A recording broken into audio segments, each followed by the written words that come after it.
Go to work, time to go to work. Facebook, guys, namaste. God bless. How are all of you?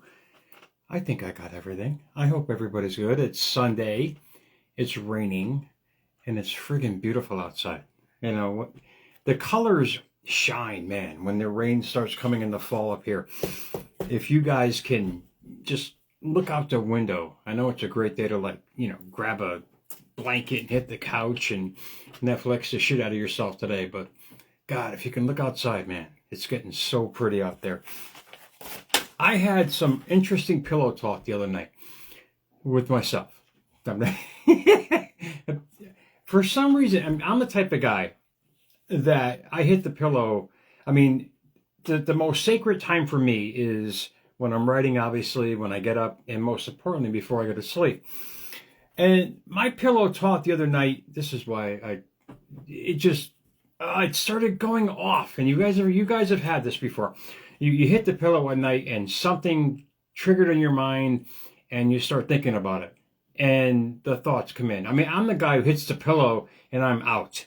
I pissed off every ex that way, man. I'm sorry. I hit the pillow. I am gone. But for some reason, the other night, I was in this mental banter with myself, back and forth about not a bad issue, mind you, but what happened was I said, wait, what are you doing?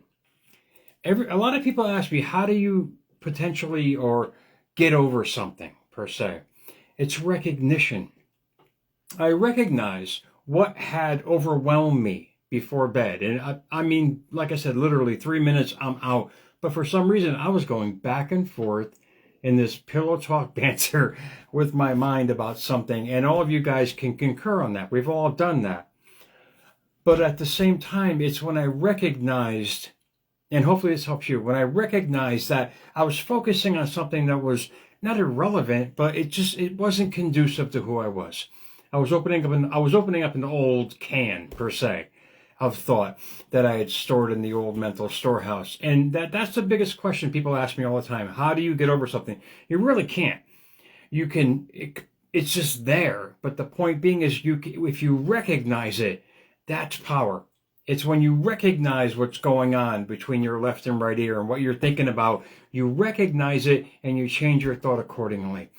But the problem is, well, I tried it, it didn't work. Of course it's not going to work, meatball. You got to keep doing it. The point being is, repetition is the key to success. It's you getting in the mindset, wait, okay, fine, this happened, okay, fine, next, on. It sounds so simple. It really is. It really is. Once I got my composure back, indeed, that's another aspect of it as well. Getting your composure back, saying, wait, stop it. What the hell are you thinking about, man? That's the key. It's recognizing that in that sacred space, which is real important now, especially when you go to sleep, when you get up, and whatever else, like I said, with my journaling, that's my sacred time. That's my anchoring time. You start messing with your anchoring time, you're really going to throw yourself off kilter. Your equilibrium is going to be a mess. Your mental equilibrium, mind you. And on this Sunday, it's National Free Thought Day, coincidentally. But the only thing free in this world is our thought. And it's a powerful force, man. It's a powerful force, a powerful creation force. But it has to be recognized. All of us, and I was guilty of it for decades, living in this default mode of programming that was put there by others, who loved us and whatever intentions they had and their isms they had and rituals installed in us, the person that we so-called are today. We have that ability to change that. But it takes repetition, discipline, and recognition to get past what you brought to you by those programs, because you want to install a new program. You can't install a new program if you keep thinking from the old programs. The malware is too deep. When you start recognizing your thoughts, you start recognizing what's holding you back, your blocks, your limitations of your repetitive thought that keeps recreating the hamster wheel in life, life gets a lot better, man. You start understanding yourself better. You start creating only who you want to be, and realize that today is just a repetition of yesterday's thoughts created today. And when you realize that kind of power, you say, wait, I have this ability, but I have to recognize the ability. And it's free will to choose. It's also National Vermont Day. This is the kind of day when you want to get out to Vermont, man. If you guys can do a road trip, just to drive with the rain, I mean, it's glistening off the colors up there right now, and around here too as well. Up there, I think it's peak. It should be sown within a week. that part of the area, I mean, is notorious for snow. But out of the quote box tonight, this will all make sense, believe me, because between our left and right ear is an immense power. It's up to you to guide it, or it's going to guide you, man, by your old programs. When you understand the malware that's in there, you recognize your thoughts every day, you start directing and redirecting your thoughts to only what you truly desire, want to have, be, and do.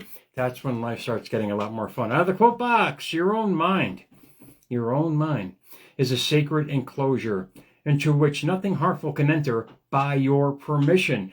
You can't blame life anymore. Thank you, Mr. Bennett. Arnold Bennett gave me that quote, man. You really can't blame life for your troubles. You really can't. Because the creation point is between our left and right ear, or mind, whatever you want to call it. But the brain indeed has a product in that as well. But you have to understand the complete control you have over it. You're putting every thought in there, man. Whatever you're allowing in, you are becoming. Alan Watts gave a great segment. That's one thing I wish I had his friggin' voice, man. Deep, gravelly kind of Englishman, you know, he'd call me again and all these kind of things. But it's so, I love it, because when he gave it, it helped me realize what I already know. Again, recognizing the true power that I have, and which all of us have as well. We've been taught not to believe that, man. We were taught that we were run by everything else and out there. We have no control. And between our left and right is kind of irrelevant. It kind of guides the fingers and legs. No, you gotta grasp that shit for your mind, that we have the power to create the life we want. You have to embed it in your mindset and implant good thoughts and feelings constantly on a repetitious level to create the new mindset, to get out of the default mode. And there's no more excuses anymore. You can blame anything you want. That's fine. I mean, I can tell you all the trauma in my life and bore the hell out of you.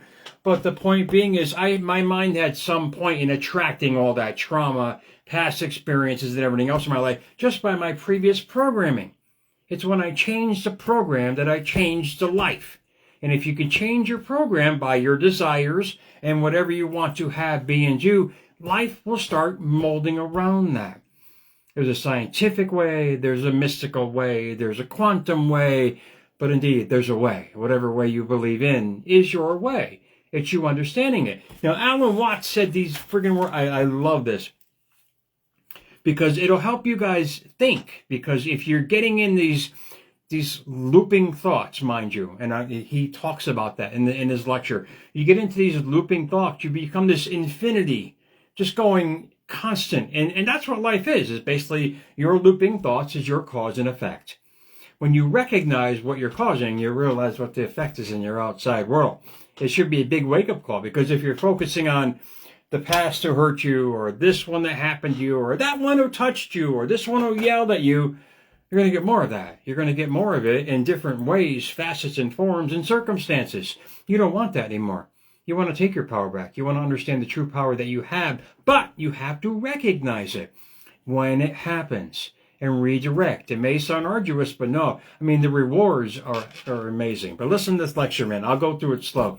The best way to end something is to let it starve.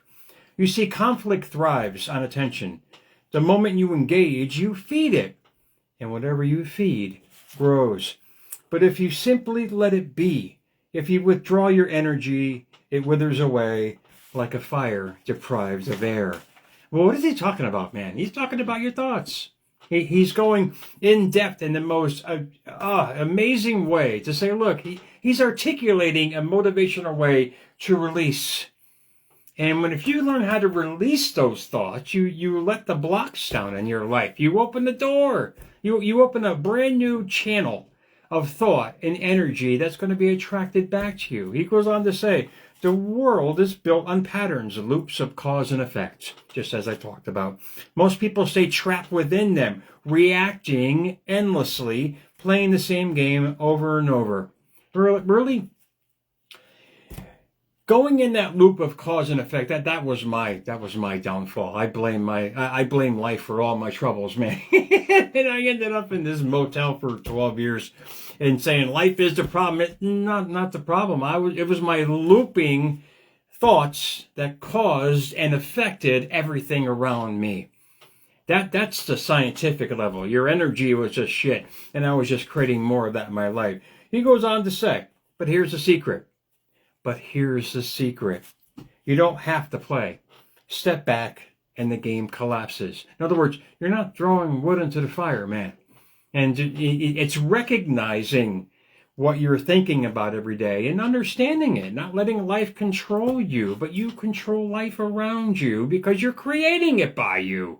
And when you grasp that, you say, wait, well, I got all this power. Indeed, we do. Put a big smile on your face. You have the power to change anything. You have the power to reevaluate what you're thinking about, analyze it, and just make the conscious choice to think about it or not. Because the more you think about it, the more energy you give to it. Hence, you're feeding the fire of thought and making the flame bigger, the energy stronger. It's like throwing a pebble into a perfectly calm pond. You get a little ripple. But if you compound these thoughts, either good in or bad, it's like throwing a boulder, creating waves of energy that's going to go out there and start creating that. And you can't blame life for that anymore. You want to start throwing boulders of good thoughts, of positive thoughts, of loving thoughts, gratitude, abundance, being grateful just to be alive, to see what's going on outside right now. You start living that way. You start creating that way. And life just gives it right back to you. That's the loop of cause and effect. He goes on to say, step away and new pathways unfold. Where attention goes, energy flows. So if you wish to move forward, let go. Do not return negativity. Do not wrestle with what seeks to pull you in. Yes, that's a friggin' Italian thing in me, man. I grew up on that. Gotta fight back. No. If you fight, you either lose or you quit. Stop fighting and just say, "Yep, you're right. It's good. God bless. Have a nice day." Instead, remove yourself entirely. Break the cycle. That's key. The friggin' cycle. We were taught over and over and over to who we are today. It was a constant cycle, repetition. But to break that, you have to do it over and over and over to break that cycle. You're just changing who you are in the inside, which is going to reflect the world outside. A scientific level that is an amazing enlightenment tool that we have to use at our disposal. Break the cycle of life will adjust to your absence. I'll read it again. Instead, remove yourself entirely. Break the cycle, and life will adjust to your absence. This is where the real power lies. Indeed, it's you taking your power back. Not in resistance, but in redirection. You're not fighting the world. You're just redirecting your energy to create what you want to have, be, and do. You are not bound to old loops. You are the creator of new ones. If this doesn't put a big-ass smile on your face, I don't know what else I can do, man. Because the past, indeed, is the past. It's up to us to either keep giving it energy or stop throwing wood in the fire. This is where choice comes in. You can dwell in it. Well, what you dwell in, you become. So why not dwell? And mind you, I work on this every day. What you dwell in, you become. What you're dwelling in, you're creating. You're building. You're the architect. You have these beautiful colors that you're painting on this life canvas, or you're painting them with shit. It's completely up to you. A lot of people don't want to grasp that. I totally get it. But when they realize, fine, you don't want to grasp it, but you can change it just by recognizing your constant thought every day. So I hope this helped, guys. On this rainy Sunday, grab a quilt, man, hit the couch and chill out for a little while. But America's Mentor _radio on Instagram, # America's Mentor on YouTube. Much love for the follows on YouTube. You guys are out of bounds, man. Thank you, YouTube, for promoting my shorts on there. But grasp it. Your own mind is a sacred place. And it's indeed an enclosed sacred place. Treat it with respect. Only allow in what you want to have, be, and do. Only allow in the thought. Nobody has control over you. It's you are letting them have control over you. Remember that. Enjoy your Sunday. God bless, guys. I'll see you guys soon, man.